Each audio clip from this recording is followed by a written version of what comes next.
ఈసారి బిగ్ బాస్లో కేవలం కంటెస్టెంట్ల మధ్య పోటీనే కాదు, ముఖ్యంగా కంటెస్టెంట్ల మధ్యల బంధాలు బాగా తెలియజేయడం జరిగింది.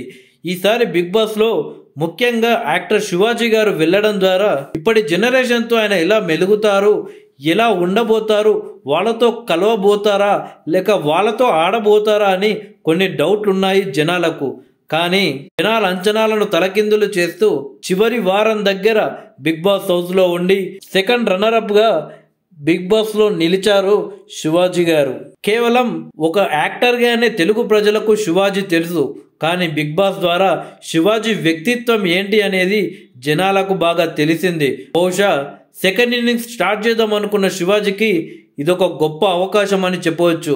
ఎందుకంటే ఈ బిగ్ బాస్లో శివాజీ క్యారెక్టర్ చూసిన జనాలంతా చాలా బాగా నచ్చేశాడు. నిజంగా శివాజీ ఎంత మంచివాడు, శివాజీ మనసు ఎంత మంచిది, శివాజీ లాగా నిజాయితీగా ఉండాలి అని ఎంతో ఇన్స్పిరేషనల్గా మారిపోయాడు శివాజీ. బిగ్ బాస్ హౌస్లో ఎలాంటి స్వార్థం లేకుండా తన ఆట తను ఆడడమే కాకుండా ఇక ఇద్దరిని ఆడిస్తూ ఇతరులకు ఎవరు కష్టాల్లో ఉన్నా సరే, ఎవరు ఎమోషనల్గా ఇబ్బంది పడుతున్నా సరే వాళ్ళకు అండగా నిలిచి వాళ్ళు గేమ్లో బిగ్ బాస్ హౌస్లో మరింత ముందుకు వెళ్ళడానికి చాలా సహాయపడ్డాడు శివాజీ.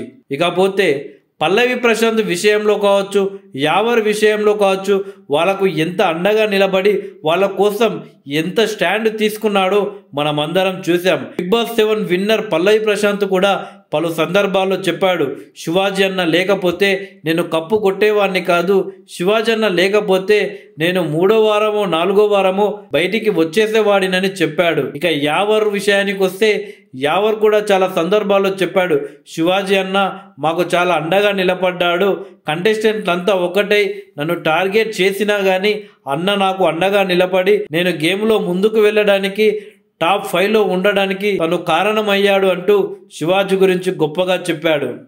ఇలా మొత్తానికి శివాజీ బిగ్ బాస్ 7 ద్వారా జనాలకు మరింత కనెక్ట్ అయ్యాడు. ఆయన క్యారెక్టర్ ఎంత గొప్పది, శివాజీ లాంటి వాడు ప్రతి ఇంట్లో ఉండాలి అన్నట్లు జనాల మనసు గెలుచుకున్నాడు శివాజీ. అయితే Pallavi Prashanth Bigg Boss title winner అయిన తర్వాత జైలుకు వెళ్ళిన విషయం మనకందరికీ తెలిసిందే.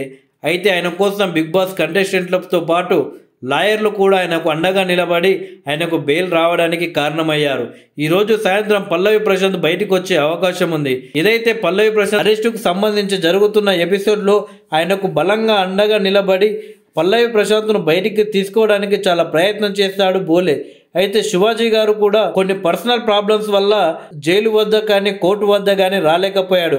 కానీ ప్రతి నిమిషం పల్లవి ప్రశాంత్కు సంబంధించి ఏం జరుగుతుంది, లాయర్లు ఏం చెబుతున్నారు అంటూ లాయర్లతో మాట్లాడుతూ బోలేతో మాట్లాడుతూ పల్లవి ప్రశాంత్ను బయటికి తీసుకురావడం కోసం శివాజీ చాలా బాగానే ప్రయత్నాలు చేశాడంట.